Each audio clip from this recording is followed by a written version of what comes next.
네, 오늘 장선 전략 시간입니다. 글로벌 악재로 인해서 코스피, 코스닥 양시장 모두 어제 지난주의 상승분을 반납하면서 일제히 약세를 시현했습니다. 아직까지도 시장에 대한 불확실성이 맴돌고 있는 상황에서 어떻게 시장 전략 세워야 될지 함께 고민해 보도록 하겠습니다. 위즈인베스트의 김영철 팀장, 김종효 위원과 함께합니다. 안녕하십니까? 예, 안녕하세요. 네, 이 그리스 악재로 인해서 시장이 발목을 잡히면서 외국인의 수급 또 문제가 되고 있는 상황이고 증시에서 확연한 모멘텀이 없기 때문에 더욱더 취약한 모습이 나타나고 있습니다. 외국인의 자금 이탈이 더 아무래도 확대가 되겠죠. 어떻게 보시나요? 일단은 뭐 외국인들 자금 이탈의 추이는 조금 더 지켜봐야 되지 않을까 이렇게 좀 보고 있는데요. 사실 이제 네. 뭐 상반기 마지막 거래일이고 뭐 하반기를 이제 준비를 하는 그런 시점인데 상당히 외국인들이 상당히 많은 주식들을 국내 시장에서 뭐 매수를 해왔기 때문에 이번 이슈로 인해서 얼마나 자금이 좀 빠져나가는지는 일단은 뭐 추이를 좀 지켜봐야 되지 않을까. 개인적으로는 그렇게 급격한 자금 이탈은 조금 뭐 가능성이 이렇게 높지는 않다라고 이제 좀 보고 있는 그런 상황이거든요. 일단은 뭐 어제장 같은 경우에 이제 뭐 한 세 가지 그리스 그리고 중국 그리고 이제 거기에 플러스로 이제 2분기 실적에 대한 코멘트까지 일단 같이 나오면서 시장이 전반적으로 좀 조정을 받았는데 개인적으로 어제 시장을 좀 보면서 사실 매도세가 강하게 나와서 시장이 조정을 받았다기보다는 매수세가 좀 멈칫하는 그런 흐름에 의해서 시장이 좀 조정을 받은 부분들이 아닌가. 물론 이제 그리스 이슈가 그 유럽장 특히나 이제 뭐 미국장을 반영하기 전에 우리나라 시장에서 먼저 선반영이 됐기 때문에 추이를 좀 지켜보자 이런 흐름들도 좀 나타났을 부분들이 좀 있거든요. 그래서 아마 오늘장의 이제 수급 변화가 향후 이제 뭐 한 일주일 정도 그러니까 그리스 이제 국민투표 있기 전까지의 그 수급 흐름들을 오늘장에서 좀 힌트를 보여주지 않을까 이렇게 좀 보고 있는 상황이고요. 코스닥 같은 경우에는 개인적으로는 뭐 추가적으로 기관들의 수급이 어제장에서도 좀 유입이 됐다라는 점에서 저는 아직까지는 좀 긍정적으로 좀 보고 있다라는 부분들입니다. 물론 이제 많이 오른 종목들 그리고 이제 뭐 고평가 논란이 있었던 종목들 같은 경우에는 일부 제약주 중심으로 좀 차익 실현이 나오기는 했지만 그쪽에서 이제 수급이 급격하게 이탈이 됐다라기보다는 어쨌든 매수세가 조금 뭐 멈칫했다라는 정도로 일단은 보고 있는 상황이고요. 만약에 오늘 21선 부근에서 코스닥이 지지를 좀 받아준다라고 하면은 저는 개인적으로 좀 분할 매수 관점으로 기존 주도주 그리고 흔히 시장에서 뭐 이슈가 됐었던 그러니까 그런 종목들 위주로 대응을 하는 게 맞지 않을까 이렇게 좀 보고 있는데요. 그렇게 보는 이유는 사실 기관이나 여러 이제 뭐 투자자들 입장에서 많이 빠진 종목들을 여기서 사서 끌어올리는 것보다 작은 자금이나 아니면은 이슈 성장성이 부각되는 종목들의 탄력 등이 이 이슈 그러니까 악재들이 그러니까 해소가 되면은 더 빠르게 반등할 수 있을 거라는 기대감이 여전히 좀 유효하게 시장에서 작용을 하고 있다라고 이제 좀 보고 있기 때문에 그런 종목들 위주로 좀 대응을 하시는 게 맞지 않을까 이렇게 좀 보고 있고요. 그 다음에 이제 거래소 같은 경우에는 이 어닝 시즌, 프리 어닝 시즌 들어가는데 결국에는 기존 주도주 영업이익에 대한 추정치가 여전히 좀 높게 그러니까 긍정적으로 나타나고 있습니다. 뭐 화면을 보시면 아시겠지만 대부분 이제 뭐 증권 그리고 에너지, 화학 이쪽 위주의 그 가이던스 자체가 상대적으로 다른 업종들보다는 긍정적으로 좀 나타나고 있기 때문에 그쪽 위주로 좀 대응을 하시는 게 맞지 않을까 이렇게 좀 판단을 하고 있습니다.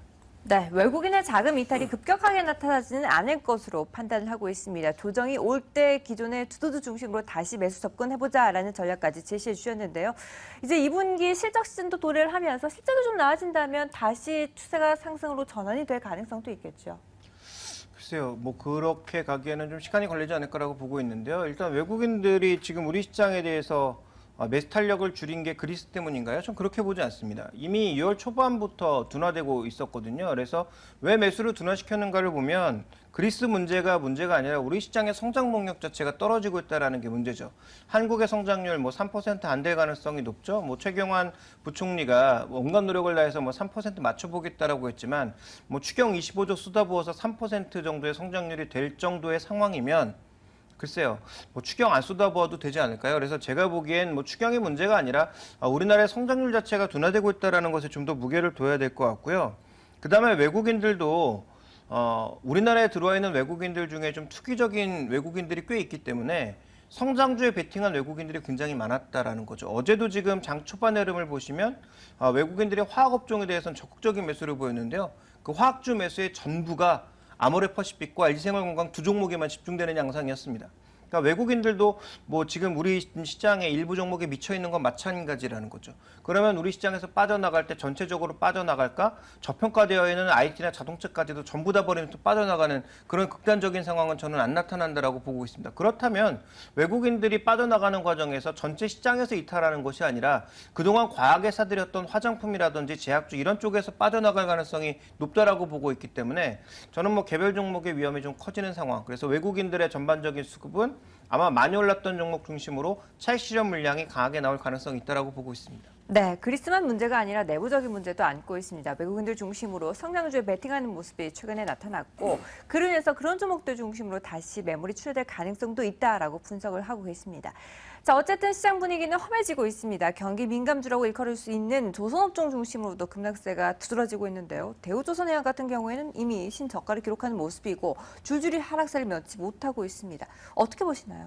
일단은 뭐 지난번에도 한번 이제 뭐 경기 민감주 이슈로 좀 다뤘었는데 그때도 이제 뭐 말씀을 드릴 때 업황에 대한 부분들은 지속적으로 좀 부진할 가능성이 좀 높다라고 이제 좀 말씀을 드렸고 결국엔 그런 업종들 그 뭐 트레이딩 전략 그러니까 뭐 매수 전략이나 종목들 전략을 짜려면 결국에는 낙폭 과대 또는 거기다 플러스로 이제 뭐 순환매 측면에서 트레이딩 전략 그 이상도 그 이하도 아니다라고밖에 뭐 표현을 할 수밖에 없는 그런 상황이거든요. 일단은 뭐 업황이란 실적이 단기간에 턴을 하기에는 너무 어려운 그런 상황이기 때문에 뭐 단기 낙폭이 여기서 추가적으로 하락이 나온다라고 하면은 뭐 순환매 측면 또는 낙폭 과대의 뭐 그 리바운드 측면에서 트레이딩 정말 짧게 잡는 트레이딩 전략 정도로만 잡는 게 맞지 않을까.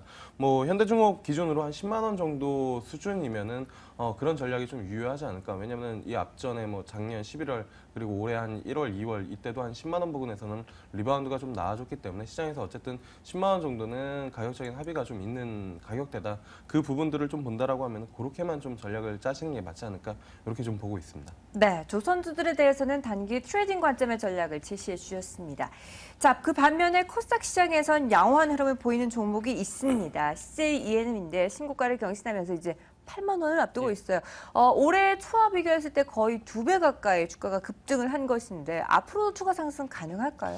일단 뭐 CJ ENM 측면에서는 추가 상승이 충분히 좀 가능하지 않을까 이렇게 좀 보고 있는 그런 상황이거든요. 사실 네. CJ ENM 그 이제 브랜드 인도는 상당히 이제 높습니다. 거의 케이블 채널 위쪽으로 올라가면은 대부분 이제 TVN, OCM 이렇게 대부분 이제 CJ 계열의 이제 그 방송 콘텐츠를 가지고 있는 그런 상황인데 거기서 이제 수익이 좀 안 나는 부분들이었는데 이게 이제 실적 부분들로 1분기부터 이제 증명을 좀 하면서 주가가 확실히 탄력적으로 좀 움직이고 있는 그런 상황이다라고 좀 볼 수가 있겠고 이러한 흐름은 추가적으로 이어질 가능성이 좀 높다 이렇게 좀 보고 있는 상황입니다. 그리고 전반적으로 미디어 콘텐츠 관련해서는 그 구조적인 변화 그러니까 VOD 쪽으로 대한 매출이 증가가 되고 있고요. 그다음에 이제 플랫폼이 좀 다양화되면서 여러 디바이스를 통해서 이런 콘텐츠를 소비하는 부분들이 좀 시간 자체가 증가가 되고 있다라는 부분들도 긍정적으로 좀 바라보고 있는 그런 상황입니다. 그리고 이런 콘텐츠 관련 종목들이 대부분 공통 분모를 가지고 있는 게 이제 중국인데요. 중국 쪽에서 뭐 간간히 이제 규제 이슈들이 좀 나오고는 있는데 이러한 부분들은 아마 중국 쪽에서도 조인트 벤처 식으로 국내 그 이제 뭐 기업들과 합작을 해서 뭐 진출 그러니까 또는 이제 뭐 컨텐츠를 제작하는 그런 흐름들을 좀 보여줄 가능성이 좀 높기 때문에 장기적으로는 성장 가능성이 충분하다라고 이제 좀 보고 있습니다. 근데 단기적으로는 사실 이제 급등한 종목들 특히나 이제 쇼박스나 아니면 CJ CGV 이런 종목들 같은 경우에 좀 급등한 측면들이 있기 때문에 장기 성장은 가능하지만 단기적으로 좀 급등한 부분들에서는 조정 시에 분할 매수는 유효하다 이렇게 좀 말씀을 드릴 수가 있겠고요. 뭐 토픽 종목으로는 사실 뭐 지난번에 뉴라는 종목도 이제 뭐 관심 종목으로 말씀을 드렸었는데 CJ ENM이 역시나 이제 뭐 토픽이 되지 않을까 이렇게 좀 보고 있습니다. 뉴를 비롯해서 CJ ENM까지 미디어 관련주들 장기적으로 성장성이 아직도 유효하다라고 평가를 해주셨습니다. 위원님은 어떻게 보시나요? 동의하시나요? 중국 때문에 오른 것이라면 위험하다라고 보고 있습니다. 왜냐하면 네. 뭐 중국 정부의 한마디 언제든지 추풍낙엽처럼 사그러질 수 있는 이슈이기 때문에 그 부분에 대한 뭐 불안감은 가져갈 수밖에 없겠죠. 저는 뭐 성장성 대비 굉장히 고평가된 종목인데 이 트렌드가 쉽게 바뀔 것 같지 않다라는 점에는 동의합니다. 그런데 이 고평가는 결국 언젠가는 깨지게 되어 있다라고 보고 있고요. 그런 의미에서 CJ ENM은 지금 투자 종목으로서 바라보는 것이 아니라 시장이 이제 지표 종목으로서 보는 거죠. CJ ENM이 깨지기 시작하면 다른 종목군들도 같이 깨질 수 있다는 점에서 일종의 좀 지표 종목으로 보셔야 될 것 같고요. 제가 아마 2013년도 머니투데이 방송 처음 왔을 때 한 27,000원, 26,000원 하던 때 CJENM을 적극적으로 말씀드렸는데 그때보다 주가가 지금 3배가 오른 상황이거든요. 더 이상은 저는 매력이 없다라고 보고 있고 여전히 방송 쪽에서 크게 이익을 못 내고 있는 이유도 제대로 파악이 되지 않고 있다라는 점에서 이 종목에 대해서는 이 가격에서는 추가적인 매수보단 지표 종목으로서만 보자라고 말씀드리겠습니다. 네, 추가적으로 매수를 시도하기보다는 지표 종목으로 미디어 관련주들 전체적으로 바라보자라고 CJENM에 대해서 평가를 해주셨습니다. 네, 이렇게 해서 위즈인베스트의 김영철 팀장, 김정효 위원과 함께했습니다. 말씀 감사합니다. 네, 감사합니다.